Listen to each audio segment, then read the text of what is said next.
Are y'all threatening someone? Yes. Getting my records back. I'm gonna Or we're gonna go. We're gonna get off an ads. I pressed the button.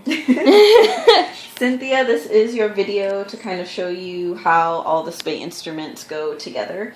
So I usually start off by holding the spay scissors first, and then I grab the needle holder. Usually it's got the gold kind of handle, but sometimes they don't, and you're looking for kind of this flat part with a little scissor in the center. So I hold that on top of it. Then you're going to go with your straight Kelly. So it's the bigger of the straight ones, and it's got kind of the serrated edges only halfway down. And then the curved version is still a Kelly, but it's just the curved Kelly.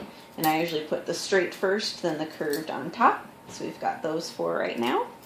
Then you're going to go, they look just like the Kellys, but they're smaller, and they're called the mosquito ones. So these ones we're actually going to go with 2 of the straight small ones.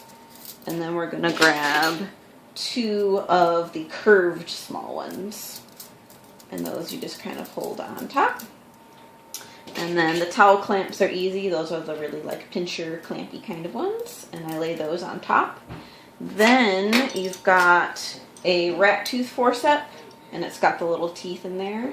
You've got a blade holder with no blade yet.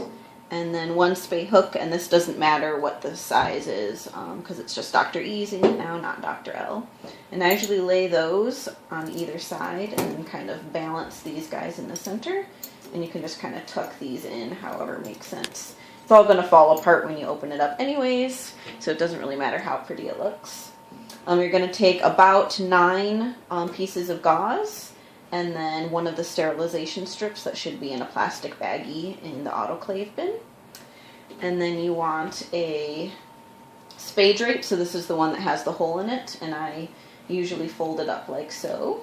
And just kind of lay that on top, and then try to grab them all so they don't all fall over, but they might anyways.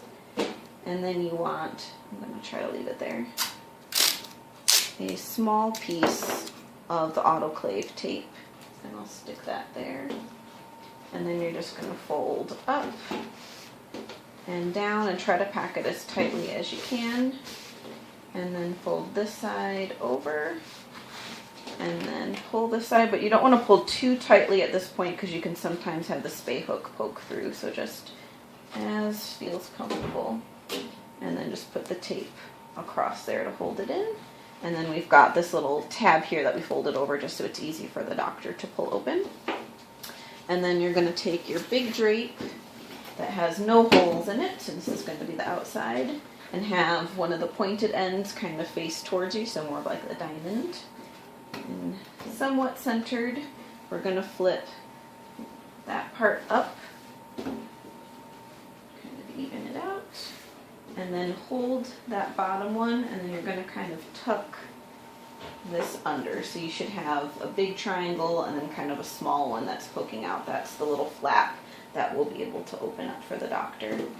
And then I usually go left side over and then right side over, and then I just tuck in the extra bit, and then I turn it around, and this is where it starts to look kind of like the envelope, and it's got the little flap there.